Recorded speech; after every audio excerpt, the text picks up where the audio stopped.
Om Kring Kali Kiye Namaha Om. Who is Ma Kali to me? She is the womb of the world. She is both form and formlessness. She is everything beautiful about the world and everything ugly.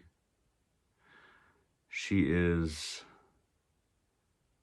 that grander part of myself that I haven't reached yet, that I don't know how to reach, that I talk to, but don't know how it looks. I don't know how it sounds. I don't know its name, but I know my mother's name. And she is that point in meditation when you're settling down and you're still jittery, your body on the inside and outside. It's getting used to. She's that getting used to feeling. And then that feeling in meditation where you start to focus on your breath. When you start to really get down to the work of, allowing thoughts to pass, pushing them aside and allowing them to go. When you crave breath after the out breath, she's that. When you are breathing and you feel your body regenerating, she is that. When you're holding the breath in just for a couple seconds, she is that. And she is that strain that makes you want to let the breath out. And she's that feeling of relief that you get when you breathe out and let all your breath leave your lungs. And she is that void of need for breath after you've let out all the breath in your lungs. And there's several seconds there when you don't feel any need at all. And you realize that the need took up so much space, but when the need's not there, there is always that womb, that feeling of emptiness. That's scary at first, but then it becomes more clear. It becomes more familiar. You get used to that feeling. And you realize that emptiness isn't empty, that there's something there, and it is awareness, it is consciousness. She is that as well. She is so many parts of everything. It's kind of hard to say, this is her, this isn't her. What I can say is that as far as what is ugly about the world, ironically, craving after material beauty or material value, her exterior, the furthest part away from her, is lust for physical beauty, is the greed that we have for treasure, is the constant desire, pulling yourself from one thing to another, not liking, not needing something, and then not liking, needing it. Once it's satisfied, feeling empty. Though all of those things tied to desire, all those things tied to the emptiness of materialism, that's her too, but it's the furthest exterior of her. Some people take that.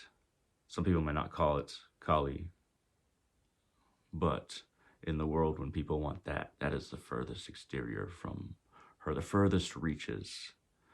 In a solar system, it'd be Pluto. And that's what most people really want.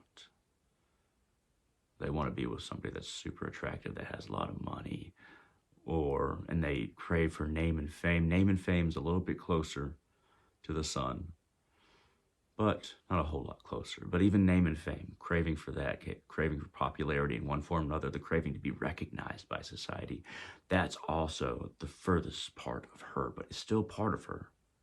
It's still connected to her, but that is the furthest part of her. The deeper you go with Ma Kali, the deeper she teaches you, but the deeper you realize how substantial everything is past the exterior of things, and how much more there is beyond those things that everybody focuses on in society. The virtues, of course, loyalty, familial love, hard work, humbleness, gratefulness, compassion to animals and your fellow man, staying away from the darkness that we just talked about, the material darkness, That's staying away from that. All those things, all those virtues, closer to her, closer, closer, closer. And she gets brighter and brighter the closer you get to her. You start to feel her inside of you more and more, almost like she's filling you up. She is the animating force. In most religions and in a lot of spiritual traditions, the feminine is the world to be filled up, not the energy that fills it up, not the animating life force, but she is that. Even in Hinduism, for Shaktas and Shivites, we view her as the animating force. She is like the soul and the life, not just the thing to be enlivened. She is the enlivener. It's almost like she's male in that way, in the usual way we think of male. For those of us who are dedicated to her, it's almost like it is like she is like the male, and we're all females in a way, where she fills you up, not sexually, but how energy works. She animates us, and she animates you more and more the closer you get to her, the closer to the center of who she is, what she is. And it becomes more and more indescribable. Because she externally, she is the wrath of love. She is the punisher of those who have played this game very badly. She is that. People look to her for that. People look to her for how she destroys those who hurt the innocent, and children, and animals even. Anybody who's abusive. She is the wrath of the divine force in a way, and a lot of people look to her for that. And the empowerment side for sure, but the empowerment goes deeper. A lot of people look to her for the power and the fearlessness. And that part of her which, embraces what you are. It doesn't need to cover up who you are. That goes deeper too. A lot of people look to her for physical strength. That can go deeper. All these things can go deeper. My point is, a lot of people see what's on the furthest exterior of who she is, and those things are great. They can be... She allows us to get things in the world if we really want them. But she's also the lesson of that emptiness of materialism. I wouldn't say that she is those objects, but she opens up avenues to those objects if you so desire them. But she's also the karma when it comes back at you. She teaches, if you worship her furthest exterior, that's part of her, but understand that on those edges, that's where the sword tip is, and it can turn just as easily at you. And you can not have the things that other people have, rather than having the things that other people don't. That becomes more and more difficult to not have once you renounce the exterior, the furthest exterior of her. It becomes harder and harder to not have the closer you get to her. Because she fills you up. She fills your being up more and more. Fills your life up more and more. Fills up what you have by teaching you what you don't need.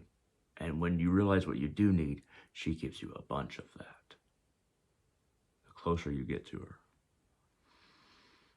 You start to see beauty in things that you don't see with the eyes. She starts to become, you start to see her more and more like going to the center of the solar system. You start to be filled up with this light. Your life starts to be filled up with this light.